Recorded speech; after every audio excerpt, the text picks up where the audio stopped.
हम लोग मेवाड़ राजवंश के बारे में पढ़े। हम लोग आज दिल्ली सल्तनत की कमजोरी का फायदा उठाकर 14वीं और 15वीं शताब्दी के आसपास बहुत सारे राज्य स्वतंत्र हो गए, प्रांतीय राजवंश की स्थापना। उसी में मेवाड़ भी एक बहुत इंपॉर्टेंट राज्य था।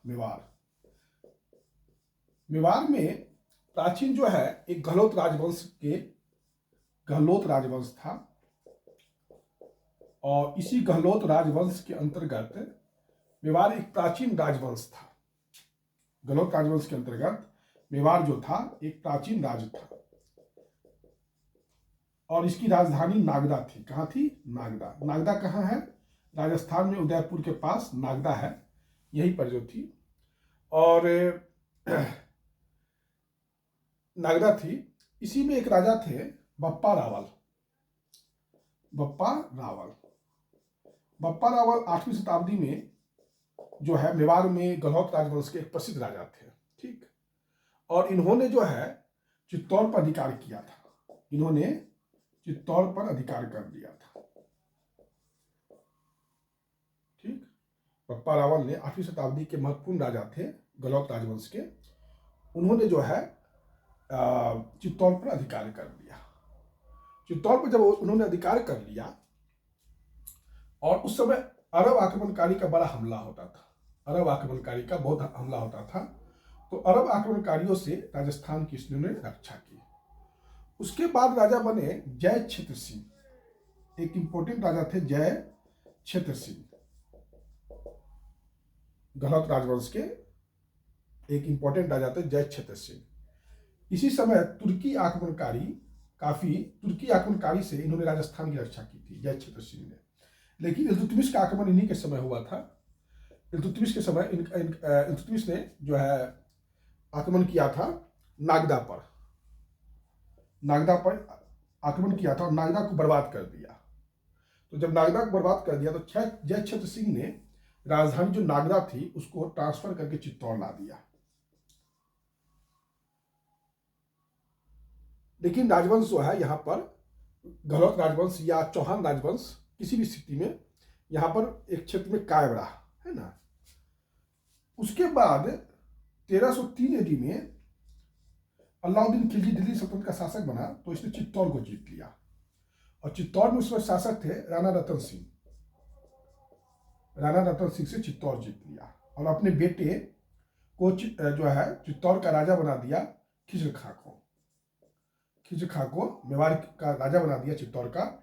और चित्तौड़ का नाम खिजराबाद रख दिया। चित्तौड़ का नाम खिजराबाद रख दिया। तो यही है आपका। लेकिन बाद में 1318 के आसपास जब अलाउद्दीन खिलजी जब कमजोर पड़ गया तो फिर जो है और ये गहलोत राजवंश एक तरह से कमजोर पड़ गया तो इसी को हटा के अंतिम में सिसोदिया राजवंश की स्थापना हुई।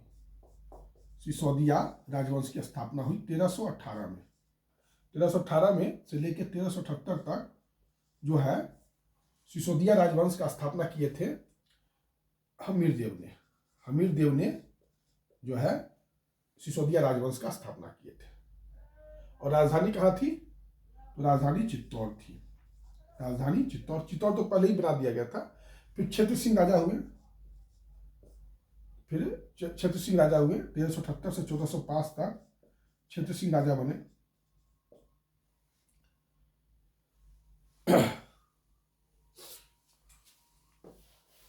1420 में मोकल सिंह जो है राजा बने थे। 1420 में मोकल सिंह राजा बने थे। 1420 में मोकल सिंह राजा बने थे।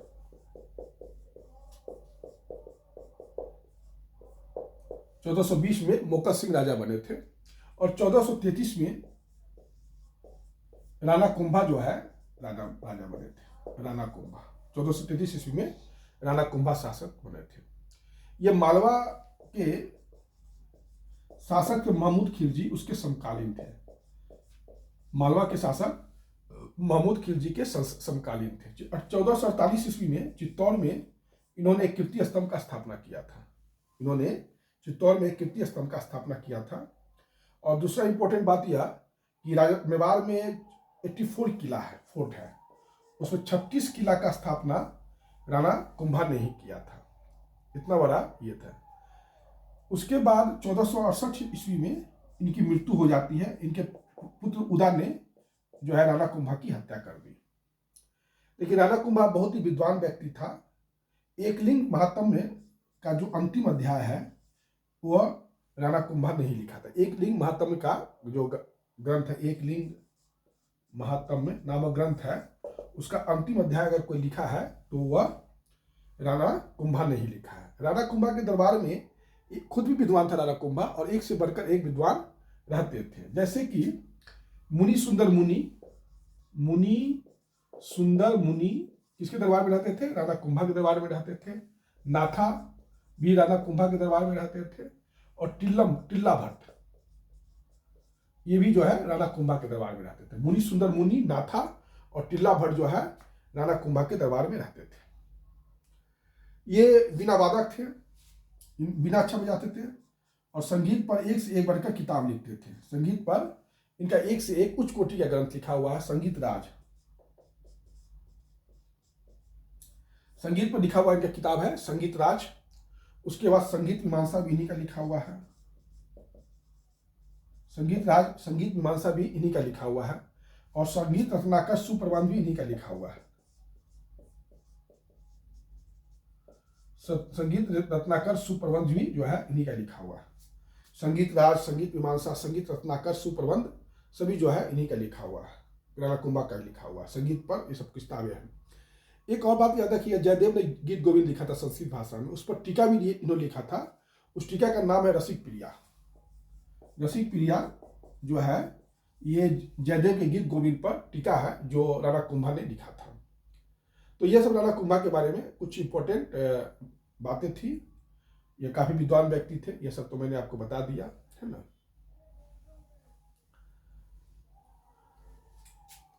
ये सब जो थे हमीर देव जो थे, हमीर देव हुए, राणा कुंभा हुए, ये सब जो थे सिसोदिया राजवंश के थे, सिसोदिया वंश के थे। ठीक, सब सिसोदिया वंश के थे ये सब।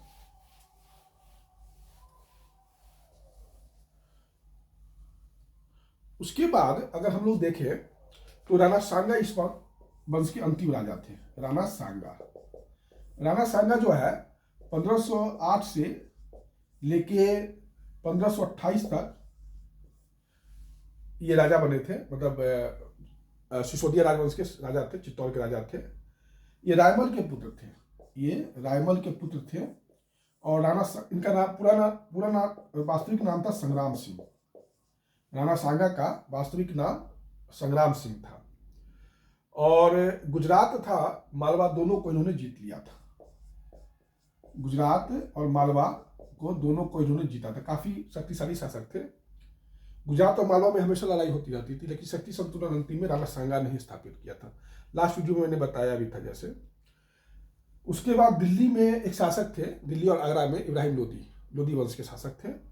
तो उनका लड़ाई हुआ था राणा सांगा से 1517-18 में, घटोली की लड़ाई, और राणा सांगा इस लड़ाई में जीत गए थे। फिर बाबर से इनकी लड़ाई हुई थी, मुगल शासक बाबर से 1527 में आपको हुआ था खानवा का युद्ध। और खानवा के युद्ध में जो है ये राणा सांगा पराजित हो गए थे, और फिर ये भाग गए थे। बाद में इनको जहर देके, इनके मतलब विश्वासपात्र व्यक्तियों ने जहर देके इनको मार दिया राणा सांगा को। और उसके बाद जो है एक तरह से समझिए कि मेवाड़ का जो क्षेत्र है वह, फिर हम आगे पढ़ाएंगे जब मुगल शासक के बारे में, तो कैसे मेवाड़ को जो है मुगल शासक अकबर जो जीतता है, ये हम आपको आगे बताएंगे। ठीक है, आज का क्लास इतना ही रहने दीजिए। मेवाड़ राजवंश आपका कंप्लीट हो गया। अब हम नेक्स्ट वीडियो में एक नए राजवंश के साथ पुनः प्रस्तुत होंगे। धन्यवाद।